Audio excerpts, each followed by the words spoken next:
Holy fireball! This week's edition of Bob's Track Talk is a hot one, including the dings and dongs in NASCAR, heavy hits in IndyCar and more. Let's start with two-wheeled action, and MotoGP made its way to Brno in the Czech Republic. Marc Marquez was optimistic with this passing attempt on Joan Mir, forcing them both out. Mir was not impressed. Enea Bastianini was the next to fall heavily, and seriously, we have no idea how these guys walk away from these shunts. Championship leader Marc Marquez waited until the 8th lap to take the lead, sliding past Marco Bezzecchi with ease, though the Italian did put up some resistance. Marquez went on to comfortably win his 5th on the trot. His team were dancing on the fence, and Marc was climbing them. Over in the States, a NASCAR took to the Monster Mile at Dover. Compared to most other races, it was a relatively tame tussle, but of course there are a few panels that simply won't make it to next week's race.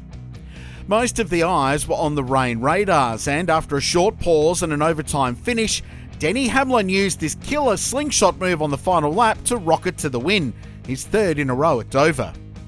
Over the northern border, and the IndyCar raced on the streets of Toronto. Santino Ferrucci didn't even make the start when this error hurt his hand and kept him on the sidelines. Over on the tight and fast straight track, the field did well to avoid early incident. The first DNF, though, was our old favourite son, Scotty McLaughlin, after a wheel nut came loose, sending him into the fence. Scott Dixon showed that the old dogs still have the tricks with this 2-for-1 attempt. Not so much luck for Christian Rasmussen, however, or former Indy 500 winner Alexander Rossi, or basically anyone who wanted to join this stacks-on party. And Aussie Will Power was not exempt from the drama. In the end, Pato O'Ward took the win under the control of the safety car, and Tony Kanaan gave Zach Brown a celebratory belly pat.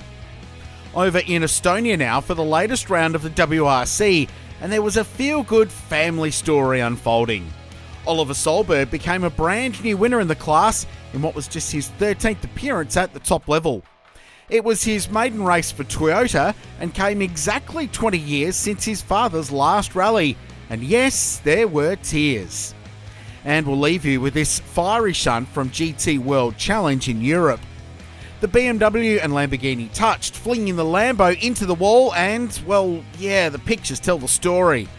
The driver escaped unharmed, but that was one hot mess. Speaking of GT cars, you'll hear and see from me at Sandown this weekend for the latest round of the Shannon Speed Series. And from what I've been told, the weather won't be quite as hot as we'd like. Anyway, I'm Richard Craill, the voice of Bob's Track Talk. You'll hear more from me next week.